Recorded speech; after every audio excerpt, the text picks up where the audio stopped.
Yo! Welcome back sa ating channel guys. Alam niyo na, isa na namang episode ng round by round rap battle review, no? So, again, bago tayo magsimula, shoutout muna sa lahat ng tropa natin sumusuporta dyan, mapa-Facebook man, YouTube, or TikTok. And shoutouts din sa, syempre palagi kay Boss Enigma and sa buong Flip Top. Yun, Flip Top merch. Supportahan yan. Also, shoutout din sa Motos Batilig, no? And congratulations sa katatapos lang nila na event na Ultimo 4 nitong nakaraang Sabado, no? So, grabe yung event na yun. Sobrang solid na event na yun. Nakakatuwa lang din kasi halos yung buong line-up nila. Hindi naman, siguro, pero majority dun sa mga nag-perform or lumaban nung gabi na yun. First time kong marinig ng live. And also hindi ko pa rin siya napapanood even sa footage 'no. I mean yung mga past battles nila. So, nakakatuwa lang din na marami rin tayo dun na-discover na and marami rin talagang magagaling lalo na sa Motos and, even yung mga galing ng Bargain and galing ng Rap Lines 'no, shoutout sa Bargain and Rap Lines din siyempre. And, yun, nag-enjoy ako dun sa event na yun, sobrang solid. Sakto nung time na yun in-upload din yung EG Powerverse Beatroom na andun din si Kuya Beat nung ano, sa event na yun, yun shoutout sa Kuya Beatroom. Andun din siya and shoutout sa mga tropa na MC na daupang palad na naman natin no, nung event na yun. Yan kay Kuya Mzite, shoutout sa'yo, congratulations again. And yun, sana supportahan nyo yung susunod nilang event this coming 31, January 31 no, sa Sound and Taste Pasig. Yun naman is Fuego. Fuego, tama ba? Double check natin. Ah, wait lang guys. Nawala yung ano. Pero yun, again, pedestal lineups yun. Buong event na yun, puro pedestal na laban, no? So, sana supportahan nyo. And again, January 31 yun sa Sound and Place, Pasig City, no? So, unfortunately, hindi tayo makakadalo doon kasi gawa ng meron tayong paparating na ah, fun run 'no. So sa mga nakakaalam, hindi nakakaalam ay tumatakbo-takbo rin tayo ngayon. Alam niyo naman kailangan nating, ayusin yung ating kalusugan 'no. So kailangan nating mag-improve. So yun, may takbo ako ng February 1 sa 7-Eleven run. So alanganin na siya kasi kung manggagaling pa ako ng Pasig matatapos yung event ng let's say sabihin nating late na tapos wala na akong oras para magpahinga and para kasi maaga rin yung takbo ng 7-Eleven, eh, so madaling araw din siya. So yun. Gustuhin ko man maka-attend pero yun nga, nagsabi na rin ako kay Kuya MZ na hindi ako sigurado talaga, malabo din siya. So ayun, Fuego 4 yung event na yun, Pedestal 5. So lahat ng lineup na yun, pedestal, matches 'no. So medyo mabibigat din yung mga naka-lineup dito. So sana supportahan niyo guys and yun, nilabas na rin yung EG nga again, kakasabi ko lang inilabas na yung EG Power tsaka Vitro 'no. So grabe.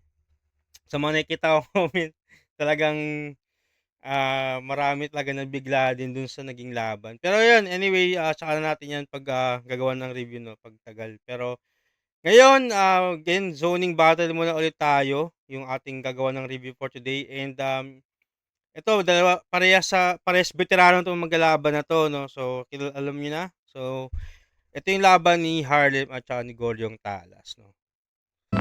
So yun, simulan na natin guys. Shoutout sa mga collabs,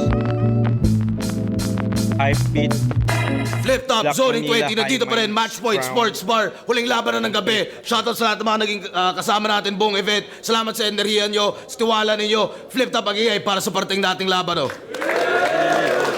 Shoutout sa High Minds, Hypebeat, Real Jokes, Crown Manila, Black Manila, Linya Linya, Pinoy Pawn Stars, Unhinged Ulap, RX Panda, Killion 74, Egocentric, shoutout sa kanila Bergie, shoutout sa lahat ng tulong support ng Flip Top Beer, syempre. Si Attorney Rustico daw. Shoutouts kay Attorney Rustico. Shoutout sa kanya. OG Patreon natin yan. At sa kanan ko, Pasig City, represent para sa inyo. Mag-ihay tayo lahat para kay Harlem.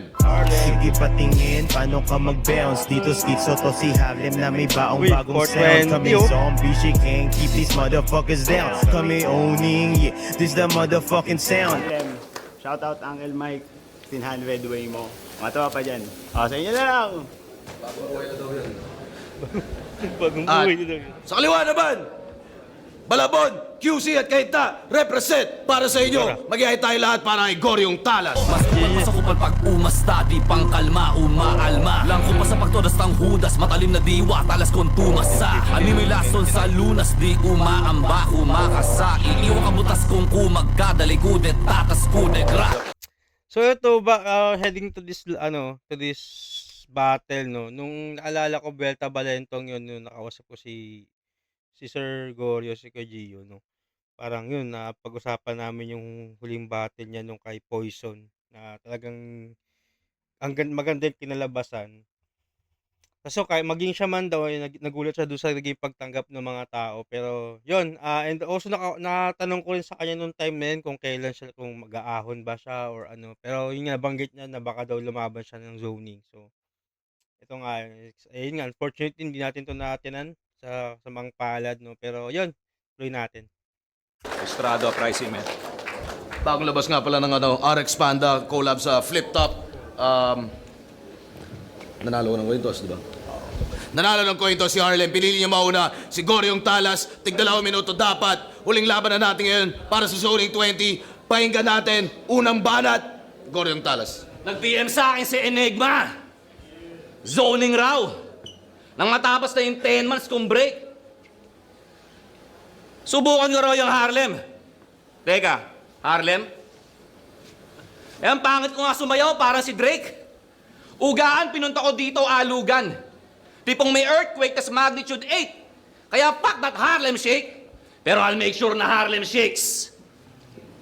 Rick, ano to? Battle ng mga tito? Chongorio versus Chongo? Oh, I-mashup mo, sobrang body. Bakit mo naman tinapat si Ninong Rai? Sa pinakaswabing flip-top zaddy. Bitbit ko Old Spice laban sa old man na kilalang tirador ng panty. Classic na tupak na meron tuglak sa may topak na haring manggi. Pero siya daw ang slant rhyme king. Wow! Self-proclaimed tong Jutes. Parang burat mo lang ata yung tabingi sa'yo gago. Paling-paling ka raw mag-shoot. Rekta bumbunan pag umambalos tong punches ko straight. Pang-coops. At kung usapang slant rhyme lang rin, mas rip kong durugin. Yung Subazaki moves. Hindi ka mahusay tumugma, urur. Skips mo pilit pag hinimay. Tas utal ka pa sa R. Burur. Kaya tuturuan kita magsabi ng aray. Bulol sa R, laban sa bulol talaga. Pero kahit mali-mali sa battles pamatay, kaya anong laban itong hari ng slant? Sa hari ng sablay. Ito yung gusto makita ng mga tao. Reference sa reference. Kaso labo-labo yung sa kanya, buhol yung dreads. Kaya matatapaan lang to ng tinatawag yung konyo. Gamit Birkenstock at Keds. Plus attack speed sa kada combo, tipong si Mordred naka-threads. Hanggang sa unti-unti kang maging inactive, parang content ni hip-hop heads. Yeah! Kasi cool pa ba yung ginawa sa inong katana? Talas pang napili mong ka-exchange words. Katumbas ko yung espada toy, unlimited blade works. Anime o manga, anumang genre, wini-weaponize ko sa Slay Lords. Panis ang Japanese porn, pag nagpa-blur, mukha mo yung mase-censored. Ngayon nagiinit ang dugo ko. Tanda na ang palaban. Kaya nandito ng halimaw na si Ryzen. Kumukulo ng langis ng mabaylan. Oo, parehas kaming galing ng ahon, pero tong isda kinilaw agad sa pantalan. Sibog sa manginginom, tong laman dagat, pupulutanin ko lang yan. Kaya nakakita na ba kayo na nagbubulting na corner? Pilit pinagkakasya yung pantig, kaya yung ilong minaso ng oger. Itinapat ka sa MCing may 3 pangalan sa 3 bilang pa lang nga, it's over. Di ublay multisyllabics mo sa multi-personality disorder. Eto na, yung Isa Buhay Finals 2021 na iniyak mo kay Shernan. Kaso sa ibang timeline nangyari at di naglaon. Kung saan tinalo mo si Zenlook, yung 7 judges sa'yo na sumang-ayon. Kung saan dinurog mo rin si J-Block sa semis, at tayong nagtapat sa ahon. Kaso sa universe ko naganap lahat ng tolem. Ako yung magcha-champion. Kaya sino pumusta dito? Taas kamay! Taas kamay! Ikaw? Wala! Sorry! Tumukang gerilya, magogorilya, abutin niya kay Goyo, Gori! Sasaluhin mo lahat na sa boy! Kahit magdaigo, pari! Pero bago matapos ang round 1, tiya mo ako ng parley. Una bala, pahinga natin. So yun, no? Round 1 ni Goryong Talas. Medyo medyo nagpapainit pero mabilis yung transition niya bawat reference niya, no. So halo-halong reference din 'to, meron ding atake na yung sa pagiging bulol ni Harlem sa R. Tapos mga anime reference din siya, yun nga yung Ryzen. And yun nga lang hindi masyadong sa sobrang bilis din ng transition, feeling ko medyo naguluhan din siguro yung crowd or what para kaya hindi rin sila nakapag-react masyado, no. Pero solid yung solid yung flawless yung delivery niya ng round 1. So, yan pakinggan muna natin yung round 1 ni Harlem. Saya ko daw siya ng family. Gagi, pray. Tangina mo, magko-call center ka, di ba? Ang tawag dun, parlay. Tanginan to, ang puta. Yabang-yabang mo? Sinama mo pa yung mga TL mo, pati manager mo sa guest list? Pwes, inuunahan na kita. Pagkatapos ko dito, naka-sick leave to hanggang next week. Hinang-ina mo ka, ha? Sige. History lesson. Alam nyo ba na ang kauna-unahang 2v2 battle sa Flip Top ginanap noong October 16, 2010. Sa Cavite yun at ang main event, Harlem Wanlacy versus Spade at Red Black. Fast forward 15 years, si Spade, Goryo, Ghostly, eto, nandito pa din. Ako, same lang din. Pinagkaiba lang natin, putang ina yung pangalan ko, Harlem pa din. Kaya you're welcome, ha? Nag-main event ka ulit dahil sa akin, Brad. Huwag mo kami i-disappoint ni Avic, bawal mag-choke at bawal yung mga bars at rounds sa pang-undercard. Kasi Spade, kailanman, never kang naging diamantes ng kamanlupa mapadpad. Kahit gaano pa mag-mature yung battle rap style mo ngayong gabi, uuwi kang balagbag. Parehas lang tayo ng pinanggalingan na era, pero di parehas tinutungtungan natin na palapag. That means I'm on a fucking higher tier. What's a fucking batch 1 na battle MC, pwe? To a fucking Flip Top pioneer! Ang ina, sobrang alat ng mga banat mo. Tang ina ko, ang sakit. Sakit mo na sa kidney. Kung may Kinurot ang gago. 3 wishes ako, hihilingin ko sana mamatay si Spade, Goryo, at Ghostly all at the same time yun ang hihilingin ko sa Genie. Kahit kailan, di ako magpapatalo sa rapper na ang hairstyle nakakimpi. Pag sinabi kong let's chop it up, body parts ni Spade ang mag-i-scatter malajili. Ina mo kaya sakto lang Gio na yung buhay ni Spade ay Promote pa ng sugal na puta. Gago. Haba mo. Ako ang multo ng nakaraan na tinatakbuhan at tinatakasan mo. Di mo ako madadaan sa talas, katana na mismo hinahasa ko. Kahit gaano ka pakatalas, pag ako nag-forge ng bars, lusaw ka kagad, bro! Kaya tangin akong timo nakasalalay sa pagpalit ng pangalan. At di sa skillset mo ang dahilan kung ba't dito ka nagtatagal. Sana inisip mo din yung mga pangalan na dinadawit mo para di ka nasasampal. Ina mo, teka, shots fired ba? Talagang magre-reminis ka ng trauma. You don't want no smoke with me pag pinabomba kita, may terroristang kasama. Ina, dapat talaga may processing pagpapalit ng pangalan dito sa liga, tang ina mo. Lain mo, puta, may Spade ka na, may Goryo ka pa, tapos nag 1 minutes ka pa ng Ghostly, puta, yan naman kami sa'yo. Kinanginan to, yung mga datingan mong ganyan, gago di ako tatabla ng mga banatan mong pang hovercore at mga linya-linyahan mong pang torture. Kasi itong Harlem na hari ng slant rhyme, sa gantong klase ng setup, nagiging hari ng small room. O sige nga, sinong MC ang muntik gumiba sa Barracks, ha? Nang napaka-solid. Tangino, pasalamat kayo, konti yung tao ng laban namin ni Sendlo. Kung nagkataon, gago, wala na kayong office. Kaya kahit ipaluto mo kay Avic yung laban, Michelin-starred ang aking battle rap recipe. Ako ay mas healthy man and I'm in my element. Di mo gugustuhin itong Poseidon na naka-water therapy. Yung internal monologue ko, panay ang bulong sa akin that I should end your legacy, assassinate you verbally. Parang ganito. Imagine niyo si Gio riding in an open limo. Mala 1963, tas ikaw si John F. Kennedy. Ina ka. Ang alam, kaya anong inungoy-ngoy-ngoy mo dyan, Spade, ha? Tapos for those days, kago, kahit palit kampe, di ka mananalo sa akin, promise tanga. Wala akong pake kahit mag-practice ka pa, kahit magkahimala, puta kahit 5 pa, kahit ngayon pa lang pare, magsimbang gabi ka na. Kasi kung di ka ba naman tanga, dapat alam mong history repeats itself. Kaya binanggit ko lang yung mismong bara na pinambadibag ko sa'yo nung 2-on-2 natin nung 2010. Ito ang tanging sampal sa mukha mo na habang buhay mong iindahin na after 15 years, kahit anong palit mo ng pangalan, di pa rin tayo magkalibel!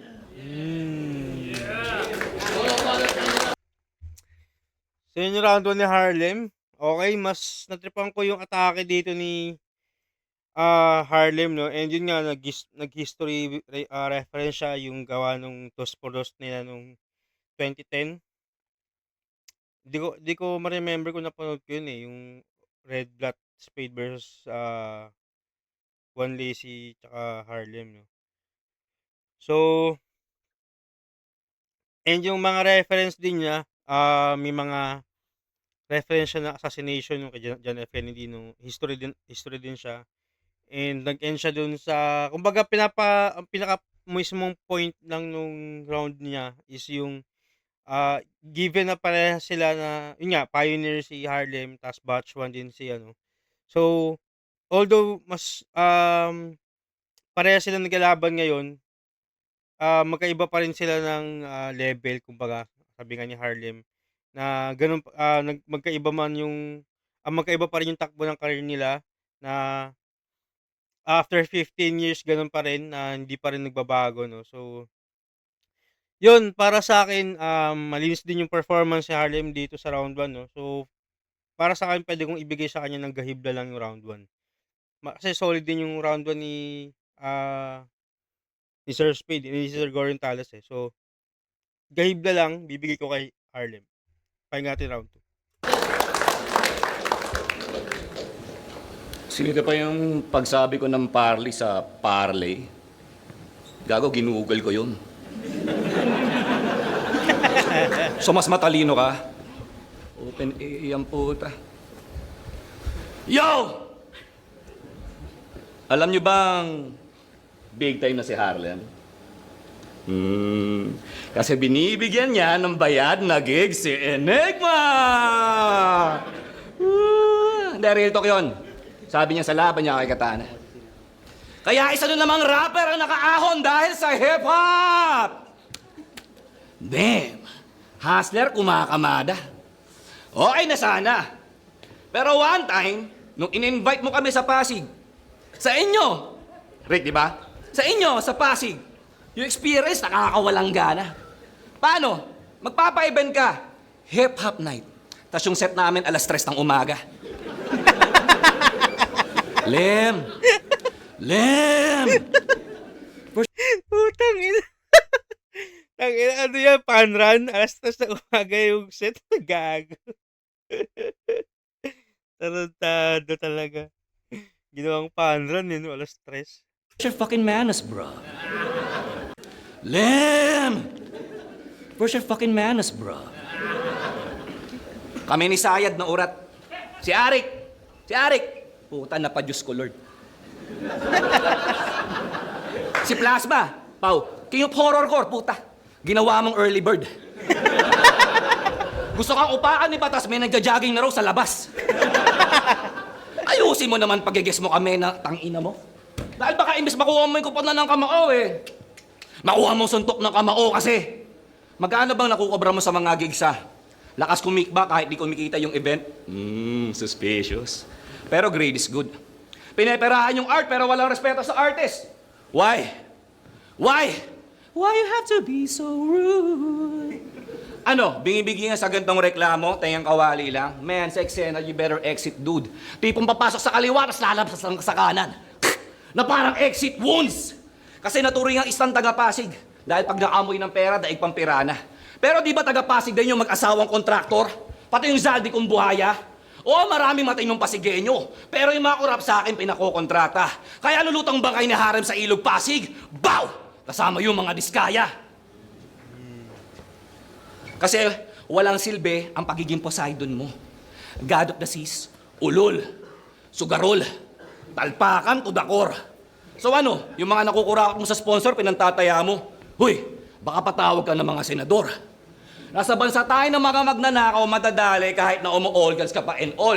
Kaya ultimo tong si Poseidon, malulunod lang pag-usapang flood control. Kasi pakapalan ng muka, pakapalan ng bulsa, pakapalan ng mga apog. Kaya dapat na magkaisa, mga Bisayang kumakantot ng saging. Pateta ng Tagalog. Kitang-kitang ebidensya na mula baba hanggang taas pumapanig panaog. Kaso sobrang bagal ng sistema, anong petsa na naghihintay pa ata ng ahensya na sasabog? Yun ang sabi ni Vitrum. Pero di ba, real talk, aminin ninyo, nakakapagod na. Bumiyahe, matraffic, mabaha, para lang makapasok sa trabaho. Tapos ganitong mukhang kukurakot ng tax mo. Puta, yung mga Pilipino talon-talo. Mga sir, baka pwedeng pakulong nyo na yung mga yan. Delaying tactics yun, nakakagago. Alam namin may mga pinoprotektahan kayong iba dyan. Ginagawa nyong bobo yung mga tao. Ano? Puro rasa lang ba? Sorry. Pero alam ko, Lem, sa mga sinabi ko, sumasang-ayon ka, pre. Dahil bilang mga ama at mga manggagawa, alam ko, tayo magkakampi. Alam ko marami ka rin hinanakit sa lipunan. Oo, tol. Pero real talk, walang may pake. Basta next time, pag nagpa-hip-hop night ka, patugtugin mo kami ng gabi. Kaya sino mo kang pera? Hindi na schizophrenia, sa Harlem na lang. Pero maglalaho ng sagad. Sobrang sakit, daig pa raw niyang tinitira sa puwet. Ng katotohanan na hubad. Pero round 2 pa lang to, may round 3 pa. Kaya walang personalan, Brad. Pero bago matapos to, yung parley o parlay ko, itaya mo sa mataas yung odds. Okay, so round 2 ni Gorion Talas. No? So again, parehas pa rin katulad ng round 1 niya na consistent and malinis yung performance. Mas maganda, mas nagkaroon ng traction yung round 2 niya. No? So dahil may mga pasundot-sundot siya na jokes na yung 3 AM yung set nila, putang ina. So yun, tapos yung although hindi lang ganun ka-direct kasi may patama rin sa ano na issue natin ngayon sa flood control and such. Pero connected pa rin siya kay Harlem nga dahil parang inaano niya si Harlem as isa sa mga kumukurakot nga daw dun sa parang gawa ng mga pa-event niya, no? So parang nahihilan tulad yung galawan ni Harlem dun sa galawan ng flood control, parang ganun. Pero yun, pakinggan muna natin yung round 2 ni Harlem. Tayo na to, tinitira pa yung pag-invite ko sa uprising. Ay, binigyan na kayo ng gig, tinitira mo pa. Nice, Brad. Ano mo naman reklamo mo dyan? Putang ina mo, hindi ka naman doon naka-line up. O, kasali to? Wala, di ba? O, wala yung kaya huwag mo nang ipilit. At kahit na sumali ka doon, tangina mo, dalawa lang yung bumili ng ticket. Ngoy ka pa dyang hayop ka. Again! Ito si Rahulo. Sakit ng mga salitang sasabihin ko sa'yo. Dito kakayanin ng painkiller at opioids. Kung may motus wordplay na tinatawag, ikaw naman reference mongoloid. Ay na kasi, iba yung tailor fit mo yung reference sa kalaban mo, ha? Kung baka sa putang ina, babanggitin mo lang sa battle cards. Ay na kasi yung makag-reference, kung ano napanood niya, ilalagay sa battle bars. Ay nanto, di porket ma-reference yung resume mo, tanggap ka na kagad sa trabaho. Pagalingan ng skill set dito, di padamihan ng kakilala na tao. Tangin mo, di mo to madadaan sa palakasan ng kapit, yan ang itatak mong maigi sa ulo mo. Kasi para ka lang ding bayag ng uprising. Alam mo kung bakit? Kasi kahit saan, bitbit ka lang lagi ng mga kagrupo mo. Ito, bayag ang puta. Kasi ano ba silbi nito sa uprising, ha? Bukod sa pagiging wingman ni Plasma. O, di ba? Wala na. Ang ina, pogi boy ng uprising na parang tomboy kung mag-rhyming. Lakas, bro. Ang inan to. Ang deal ay horrorcore lyrics mula kay Plus, kapalit ay fuckboy tips. Dahil sa'yo, may iba nang nalalamas na dede si Plasma bukod sa kanyang fat boy tits. Tangina, di malaman ng babae kung siya ba'y buenas o medyo malaser. Isipin nyo, i-staff naman ni Jano Gibbs pag dilat, bumibira na sa Texas Chainsaw Massacre. Ina mo. Walang pogi. Ang inasunod ni referee sa puso. Gago. Fuckboy bars. Pogi bar sa akin ha when I speak the ugly truth. Sa loob ng bars ko, subukan mong ilaglag yung sabon, daig mo pa tinira sa tewup. Kailangan mo talaga mag-restart ng system kung di ka madalas nagre-reboot. Ngayon papakita ko sa'yo, Avic, what if ako na lang ang yung recruit? Oo, nagsabi ako kay Avic na kung pwede uprising mag-manage sa akin nung narehab na si Wanta. Ako sana nandyan sa posisyon mo. Kung di niya lang na-realize na pag ako kinuha niya, ubus lagi yung stash niya. Tayo na pangiti-ngiti lang yung bossing mo, pero grade 3 pa lang kami, si Avic ulol na talaga. Tayo na, tinabla mo ako mag-uprising, malaman-laman ko, kunin mo bulol din pala. Ina mo. Kung nanalo ka sana kay J-Block noong 2021, ha, siguro naging worth it pa yung pag-pick ni Avic sa'yo. Ngayon ipapakita ko sa'yo yung probability at possibility kung nagharap sa finals ikaw at ako. Tangina mo kasi wala akong pake kung alagang-alaga ka kay Avic, gagi. Sobrang bitch ka ni Enigma, puta nagseselos na si Maddie. Sa lahat ng MC na wak, ikaw lang ang nagka-second and third na coming. Hindi naman sa sinasabi kong bias ha, pero iba talaga perks and benefits sa uprising. Ay gaya ngayon. Advance mo na nalalaman yung mga detalye, gaya ng mga match-ups at event cards. Di ba nung buwelta, alam mo nang ako makakalaban mo, habang si Avic kinonfirm sa akin pagkatapos ng isang linggo, pero di ako inggit o galit, Pards. Kung sa bagay. Grade 3 pa lang, kilala na ako niya ni Avic. Alam niya kaya kong gawin sa'yo, kaya binigyan kanya ng head start. Alam niya what's inside my head's dark. Pag pinabunot kita ng baraha sa aking death, mabubunot mo tarot death card. Ganda nung ano na yun, yung head start, tapos heads dark, tapos tarot cards. Ang ganda nun ah. Tignan natin. Wait natin. Kung sa bagay.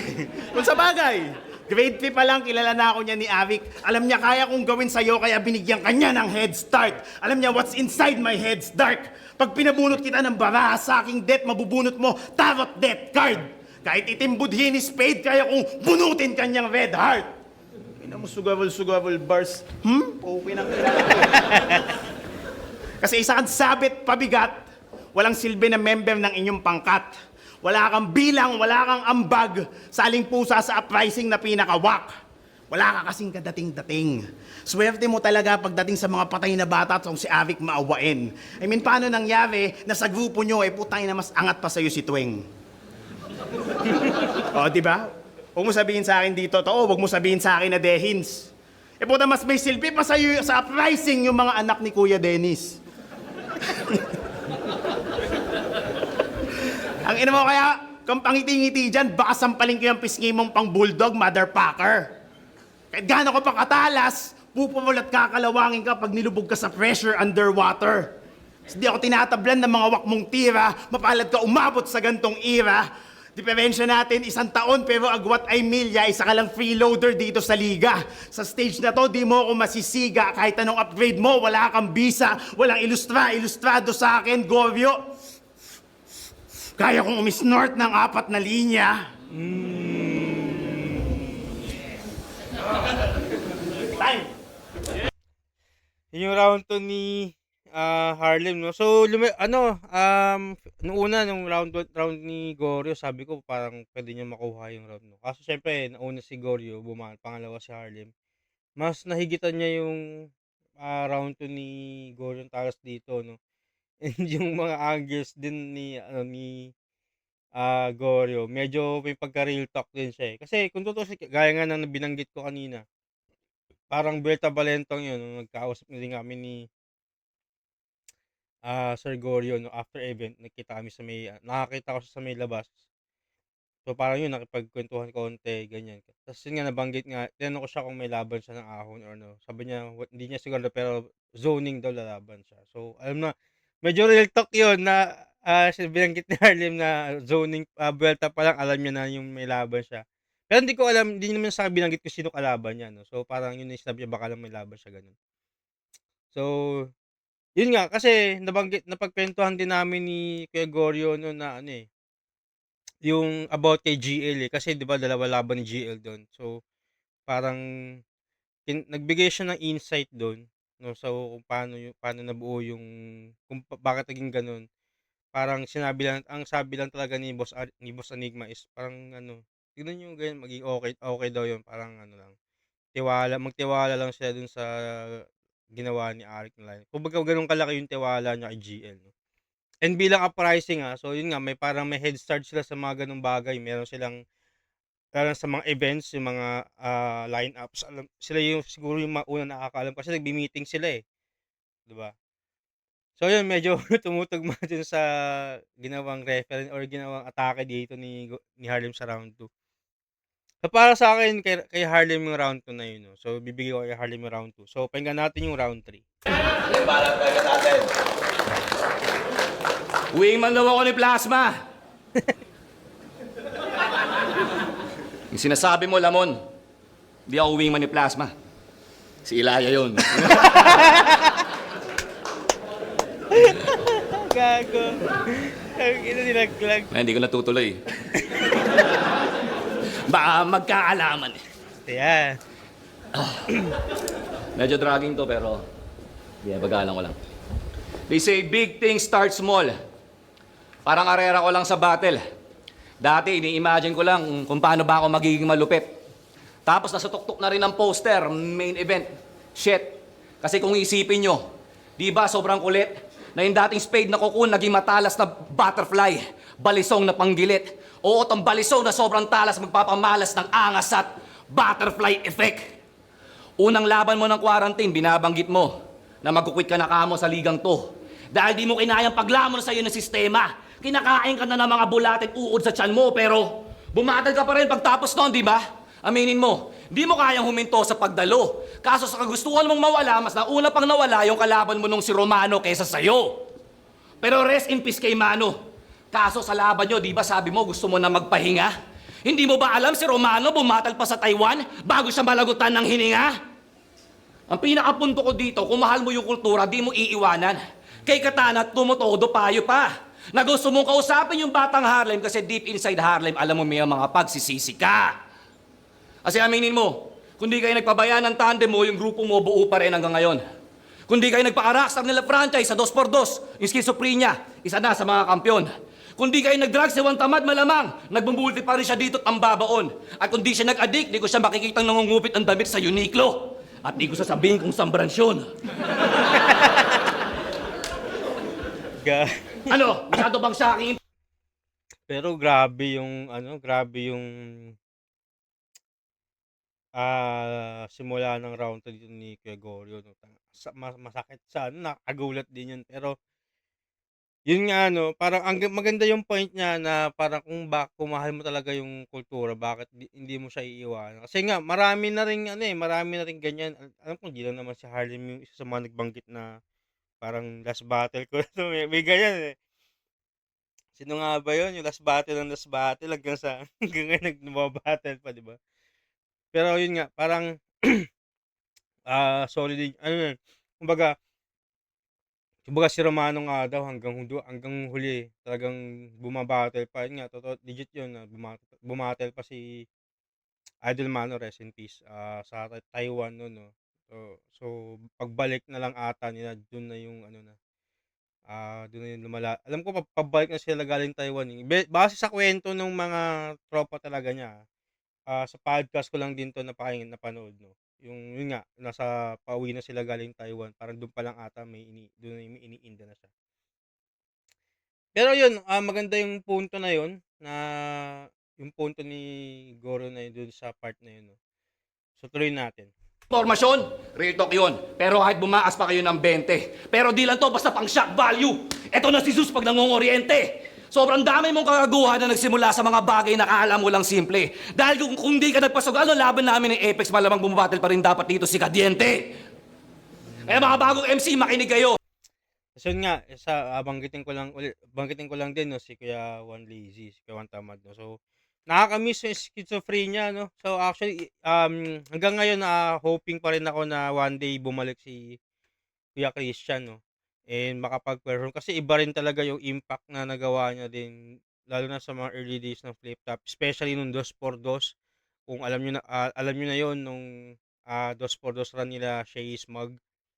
So sila yung naglaban sa finals 'no, pero the whole process 'no, nung mula round 1 hanggang finals talagang iba rin talaga, and, sa mga solo battle man, eh, may mga sumasabay man, pero iba rin ang talagang kaliber ni Kuya Juan Lazy 'no. So, sana one day kasi alam ko napanood ko rin yung nung ano, eh, kailan ba yun, medyo nakapanood din ako ng mga interview niya na yun nga, nung kakabalik niya lang or ano na, parang gusto niya pa rin bumate 'no, pero siguro sa malamang din dahil or kung ano man yung maging dahilan nun in the background 'no, so hindi natin alam yun, hindi natin panghihimasukan yun. Pero sana kung ano man yun, eh, malagpasan and makabalik siya makasampa ulit 'no sa Flip Top 'no.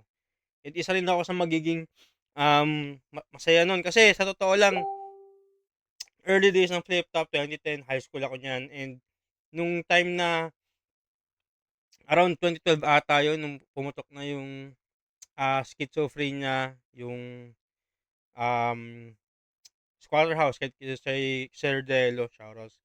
So nagkaroon sila ng parang meet and greet dito sa'min sa may Las Piñas, sa may Star Mall, and umattend din ako nun. Dun ko unang narinig yung entrance music na dati na ano, yung PST, na kasama nila si Smug 'no, sa Primera, Segunda, Tercera, PST. And dun ko rin unang na-meet yung buong Squatter House 'no, and dun din ako nakabili nung album nila na Multivitamin. So, yun nga, bilang supporter ng Flip Top simula 2010 talagang yun yung mga bagay na, nami-miss ko 'no, yung mga old school na, battle talaga. And, siyempre sila yung mga nagpamulat sa'kin and sa inyong mga fans din 'no, na matagal na ng battle rap. Sila una nagpasimula 'no. So yun, sana lang talaga makabalik si Kuya Juan Lazy 'no. Malay natin in the near future 'no. Pero yun, tuloy muna natin. Dahil sa bagong yugto kayo magbibigay kulay. Tandaan nyo, pagdating sa battle rap, kailangan nyo maging humble. Di lang basta mahusay. Yung mga idol nyo, mga nakaban dito, na di makabalik, silang buhay ng mga patunay. Na hindi sapat magaling lang mag-rap. Tama rin dapat desisyon nyo sa buhay. Kaya sa mga nagko-condemn dyan, react nyo to. Tapos i-guess nyo, yung mga ungas ng manggigil. At kung may problema sila sa akin, pakisabi, tiyempuhan na lang. Sapakan walang pipigil.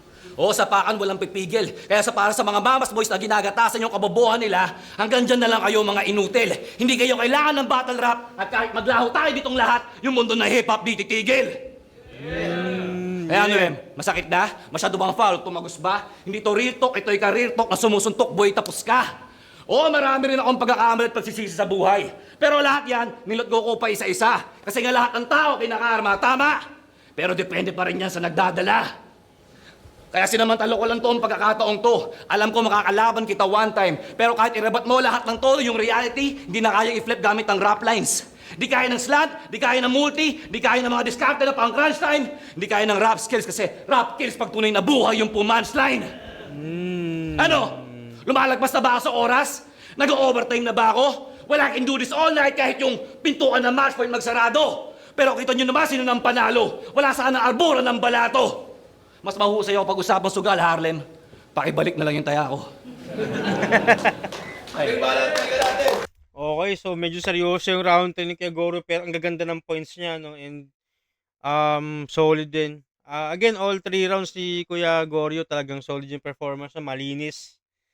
So, classic na Gorio ang tala. So, medyo masakit talaga yung round 3 niya 'no, dahil marami siyang nabanggit na pangalan dito. Ultimo yung mga wala sa liga na yun nga, mga naban and such. Pero yun, maganda yung punto niya sa round 3 na yun. So, pakinggan muna natin yung round 3 ni Kuya Harlem.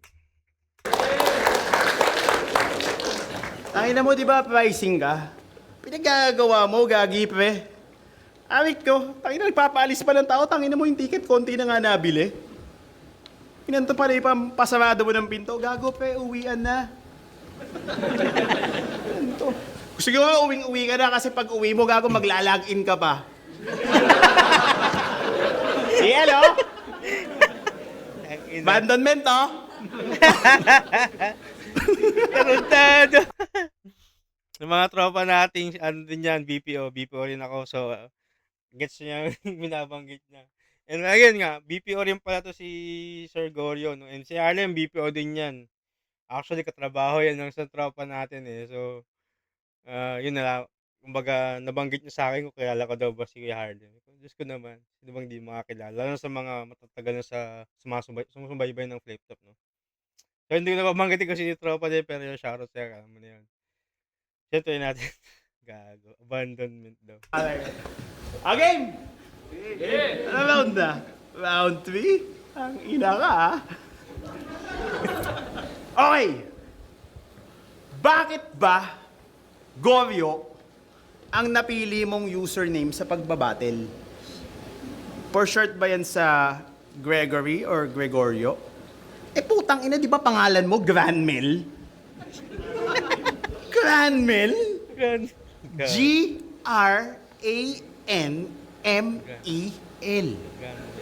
Tangina, real name mo, Granmel? Ang pangit, gago. Tangina ko, may pangalan na ganyan. Talagang magpapalit-palit na ako. Inang pangalan yan? Parang di mahal ng magulang ang puta. Pangalan sa'yo, Granmel. Ano yan? Pangalan na pantuta? Inan to? De seryoso, Granmel pinangalan sa'yo? Di ba alam ng mga magulang mo na anak ka nila? Di ba matinanong, ba't Granmel? Baka akala nila, grandchildren ka nila. Inang tapos may nalalaman ka pang Bulacan represent? Sa South Sembo, Taguig ka nakatira? Granmel, don't me. Ikaw ang flip top pogi na araw-araw na inom ng pick up coffee. Inan to, kaya tong sharpness ain't shit kung hindi smooth yung operator. Tong baby cakes ng assassin, ipapatong ko sa coffee table. Ang inan to, tanda mo na, puro ka pa rin anime at horrorcore. Ang ina mo, kung gusto mo talagang maging ninja, mag-aral ka mag-parkour. Ang ina mo. Wala kang alam na ibang gawin kundi mag-anime at horrorcore. Laki-laki ng katawan mo, di ka marunong mag-basketball. Inan to. Pero alam nyo ba, anong sikreto ni Granmel? Kung ano yung kanyang preferred na hobby upang magka-healthy body? Makikita nyo siya sa BGC kada gabi, pa-jogging. Ina mo, nakastraba ka ba? Nag-jogging ka rin pala, boss. GT BGC runners din pala. Si Idol. Oo. Kung si Saito, runner, ito jogger, no? Yan yung talaga sa uprising, no? Ang ina, tindi din ng genre mo, no? Health conscious na horrorcore. Ilan to? Serial killer mentality, tas mukha pang boy next door. Tangina mo, kaka-Netflix mo yan. Gago. Kakanood mo yan ng mga documentary na killer, crime. Di porket pogi ka, you are extremely wicked, shockingly evil, and vile. Feeling you ang puta, gago. Pag magkasama kayo ni Plasma, para kayo Yu Yu Hakusho. Yon, yung mga, kung sino yung mga nanonood dyan sa Netflix, sana kung sino nakapanood ng You na series, no, yun yung ginawa niyang reference dito sa serial killer, tapos mukhang boy next door. So, yun. Alam niyo na yan. Tapos Yu ako, sulit yan. You are extremely wicked, shockingly evil, and vile. Feeling you ang puta, gago. Pag magkasama kayo ni Plasma, para kayo Yu Yu Hakusho. Pag magkatabi kayo, pang real-life adaptation ng laban ni Eugene versus Taguro. Hinaka mga damuho. So walang suga-sugarol walang mata-matala sa sugarol na tulad ko, tinatapon lang kita kasama all-in na pusta. Namumuro ka na sa akin, Spade, malapit na kitang bombahan sa muka. Nakapapakita ko sa'yo pagkawak ng pagkatao mo, and I ain't playing, ito'y real talk, Cap. Tignan natin talas mo, pag pinangat-ngat kita ng kitchen knife, mala bring her back. Mahiya ka naman kay Arik. Galingan mo naman sumulat at mag-rhyme. Kahit anong palit mo ng pangalan, di mo matatakasan, pagkawak mo parang Final Destination Bloodlines. Di ba, profile pic mo sa Facebook, yung si Gustavo Fring ng Breaking Bad. Pwestong H na kaharap mo, magiging si Heisenberg when I fucking break your face in half. Inaka ko pa susubukan mo sa movie reference, gago di lang Netflix ang alam ko na panooran. Tang ina ka na wala na't lahat yung soap today pero yung sabon na pinalaman mo di pa rin nawawala at nakakalimutan. Inan to. Kasi kahit anong palit ang pangalan mo, it won't matter how many times you flip it. When you're booked against Harlem's Heat, kahit gaano ka solid rounds mo, magiging liquid. 15 years ka na sa battle rap, but you keep on rapping all of that weak shit, kahit sa NSO ka magpa-name change, mananatili ka pa din na statistic. Kasi round 1, binuhay ko Ulysses Page just so I can rebury him alive. Round 2, makapal na mukha ni Gorio, binalatan ko ng buhay. 2 rounds, 2 identities, and we're just missing one more person. At yun ay ikaw, Granmel, kasi hindi to battle rap, ito ay character assassination. Ang ina ka. Kasi hindi mo mauulit ang ukit ng palad sa pamamagitan ng simpleng pagpalit ng pangalan. Pinapakita mo lang sa tenga ng masang may masakit ka na nakaraan na tinatakasan. Kahit tinik sa corona ni Kristo, gamitin mong pag-ukit ng iyong tadhana, di mo pa rin mababago yung nakasulat sa kasaysayan na pagpapalaman mo ng sabon at habang buhay doon ka lang makikilala. Oh, ang ina mo, left field yun. Na may konting metaphors pa. Nagpapasabay ka pa lang sa mga kagrupo mo, ako recta source na. Kasi sa lahat ng mga ambag mo sa battle rap, yung pagpapalaman mo ng sabon ang pinaka-memorable, brah. Pinapakita ko lang sa'yo na hanggang palamang ka lang ng sabon habang ako after all these years nag-e-evolve pa.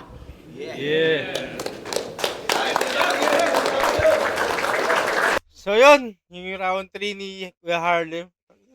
Lakas nila parehas sa round 3, no?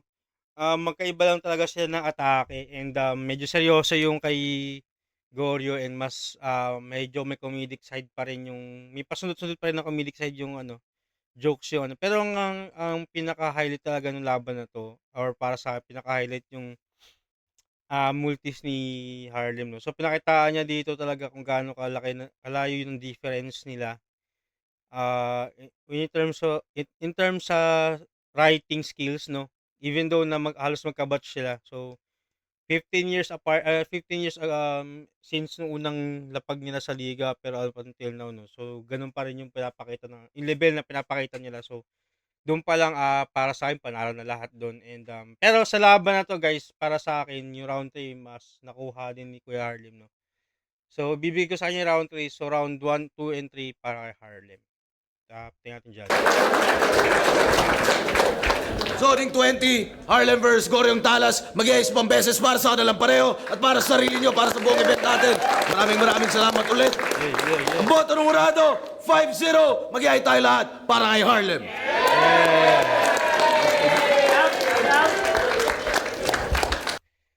So yun, hanggang dito na lang tayo guys. And again, maraming salamat sa mga sumusuporta sa akin palagi sa Facebook, mapa-Facebook man yan, TikTok, and sa ating YouTube, no. So sana spatan nyo pa rin yung mga reaction video natin sa YouTube. And again, subscribe na rin kayo. And sa mga hindi pa naka-follow sa ating Facebook page, alam nyo na yan.